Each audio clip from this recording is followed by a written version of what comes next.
in the largest gathering of men, during the last few months of the greatest man that ever walked on earth. Muhammad alayhi salatu wassalam is about to deliver a speech. The speech is concise, the time is tight, the crowd is large, Hajj is exhausting, and of all the topics, he chooses very few to address, one of them being the rights of women, where he sallallahu alayhi wasallam said, فَاتَّقُوا اللَّهَ فِي النِّسَاءِ. He said, beware of the rights of women.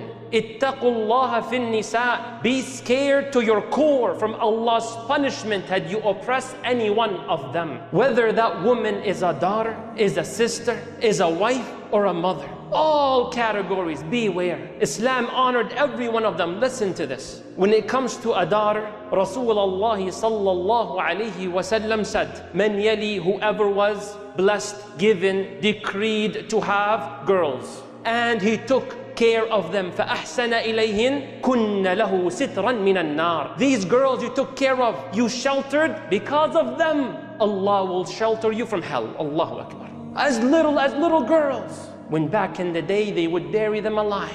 And not too long ago, even in this country, they had hardly any rights. No, it got really bad. They did not just not inherit, they used to be part of the inheritance. The father dies, has multiple wives. He would give one son and the right in the will. You take a horse, you take this house, and you take 3 women. Part of the inheritance. Inna lillahi wa inna ilayhi raji'un. And you come today. You go to Mecca. Mecca, the house of Allah. People making tawaf. Millions. Safa and Marwa, Sa'i. People drinking Zamzam. People about to pray. But all of a sudden, what happens? To the most part, tawaf comes to a pause. Safa and Marwa come to a pause. People don't even sometimes finish the drink of Zamzam and they delay their prayer. Why? As-salatu ala al-tifla. There's a funeral prayer on a little girl. So the tawaf around the house of the king of all kings comes to a pause to pray janazah, funeral prayer on a little girl.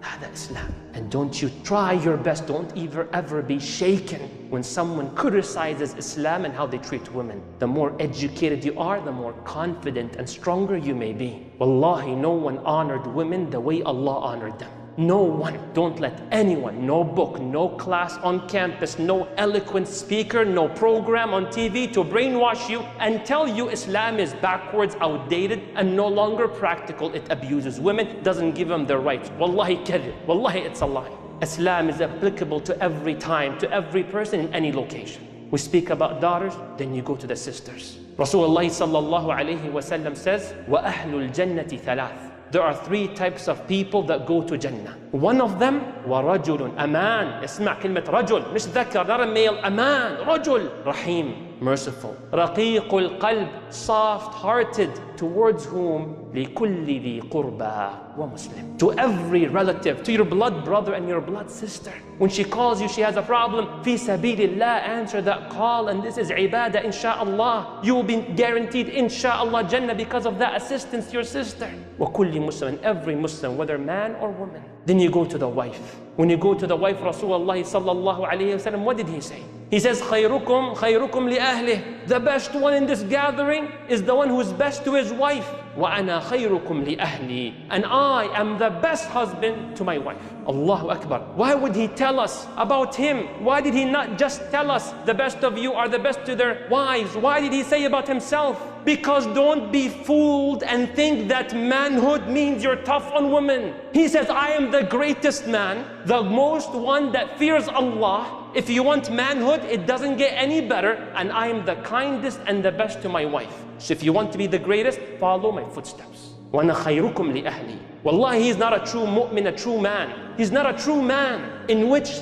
the wife begs for a nice word to come from his mouth. He's not a true man who follows Rasulullah sallallahu alaihi wasallam, in which the wife begs for him just to smile. He's not a true man. He's not a true man, the one who is so kind to the whole world. Outside the house, he's the most generous, the kindest, most understanding. But once he comes back home, like a wild beast. No one wants to give eye contact to him. They avoid him because, oh, if he gets angry, oh, he gets wild. He becomes verbally abusive and even physically abusive. May Allah protect us. That's not a true, real man. When you listen to Rasulullah alayhi salatu wassalam, do you know that frequently Rasulullah sallallahu alayhi wasallam did not call Aisha? I'm confused, what do you mean? Her name is Aisha radiallahu anha, but he doesn't always call her by her first name like that. He used to call her Ya Aish. That was a sweet nickname that when he mentioned to her, she loves it, he loves it. It grows the love between them. This is Sahih al-Bukhari. So you and I should attempt to be like Rasulullah sallallahu alaihi wasallam. Give a sweet nickname to your wife, to your daughter, to your sister, especially here in the wife. Whatever the example may be. Fatima, when I call her Fatuma, Hadiya, Hudhud, Hala, Hallul. You name it. You become creative. And we are blessed with technology. You use emojis. Ya akhi, use the flower, use the kiss, use the heart. Fi sabilillah. And follow the footsteps of Rasulullah sallallahu alaihi wasallam. This is our deen, and I'm not ashamed to mention it in a gathering of pretty much men, because Muhammad sallallahu alaihi wasallam said, "Fattaqullaha fin nisa," to the biggest gathering of men in Hajj. This khutbah is more to the brothers than anyone else, and I'm the first one that should apply what I'm saying. May Allah make it easy for me and all of us, Ya Rab, and may Allah forgive me and forgive all of us, Ya Rab. Rasulullah sallallahu alaihi wasallam, his wife Aisha radiallahu anha, she was asked, كيف يكون النبي صلى الله عليه وسلم في البيت? How does the Prophet صلى الله عليه وسلم behave while he is at home? He's done his work, he comes back home. What does he do? She says, كان في خدمة أهله أو في مهنة أهله. He used to serve his family. What do you need? You need this? I got you. This, I'm here and I'm there. He's servicing his family, 100% attention, as much as he possibly can. May Allah allow us to follow the footsteps of Rasulullah sallallahu alaihi wasallam. Then you go on to the mother. We spoke about the daughter, the sister, and the wife, and then now you go to the mother. And where do we start, Ya Allah? Where do we start? Rasulullah sallallahu alayhi wa sallam, a sahabi comes to him. He says, Ya Rasulullah, aradtu al-ghazw wal-jihad fi sabilillah. Then he says, هل لك هل لك من Is your mom alive? Is your mom around? He says, نعم يا رسول الله. فقال رسول الله صلى الله عليه وسلم, he told him, فالزمها فإن الجنة تحت رجليها. Authentic narration. He says, then go to your mom and stick to her. Jannah is under her feet. هذا الدين. We become creative sometimes. May Allah grant us wisdom. We go there, we go here, we travel the world to get Jannah. We're trying to please Allah. But Jannah, ya miskeen, me and others who may be in similar situation, your Jannah is in the living room under the respected lady's feet, your mom. Right there. Where are you going? Allah, I want to do this. Where's your mom? She's angry at me. But what nafi', what benefit is my khutbah? Excuse me? If my mom is angry at me right now, what benefit is his khutbah? What benefit is my salah?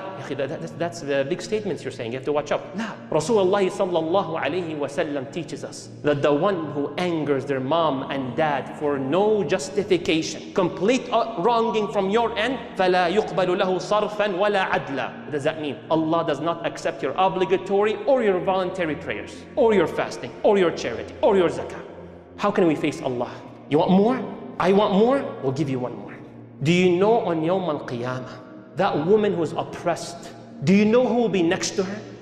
Getting the rights that she deserved, but she didn't take it in dunya because that man oppressed her or that individual? The one next to her will be Muhammad sallallahu alayhi wa sallam. Can you handle the opposing team being Muhammad against you? Akhi, give me the hadith. Rasulullah sallallahu alayhi wa sallam says, إِنِّي أُحَرِّجُ عَلَيْكُمْ. I warn you.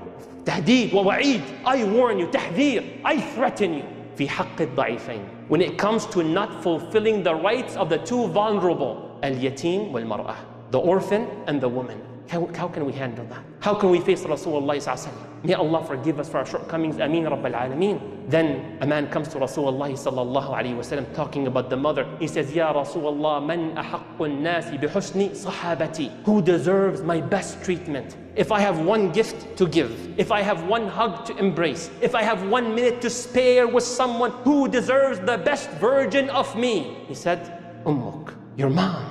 ثم من, then who, Ya Rasulullah? The best version of me, the one gift to give. Who else? Who's next?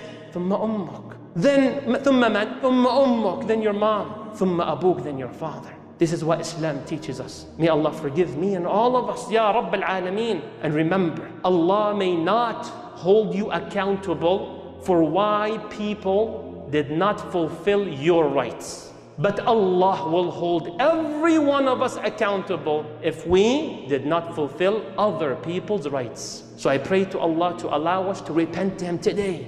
And the Prophet told us, if you ever wronged someone, رُدِّ الْحَقِّ الْيَوْمِ من كانت عند أخيه مظلمة. If you wronged anyone, فليتحلله منه اليوم. Yalla, today, fix the problem. Return the right back. You took her money unjustly, give it back. You harmed her physically and emotionally, fix it in any way possible. Why, Ya Rasulullah? من قبل أن يأتي يوم لا درهم فيه ولا دينار. Before a day comes where you give her the whole world and Allah will not accept يوم القيامة. Then what's the currency, Ya Rasulullah? It's not the dollar, it's not the yen, it's none of that stuff. It's al-hasanati was-sayyat. Good deeds and bad deeds. And we don't want to go there to fix the problem. May Allah grant us a sincere tawbah, sincere forgiveness from Allah, followed by actions from us to give people their rights back. Ameen ya Rabbil Alameen. May Allah allow us to treat our women in a way, pay attention. May Allah allow us to treat women, mothers, daughters, wives, sisters in a way that is pleasing to Allah subhanahu wa ta'ala. Then we all be fine, inshaAllah.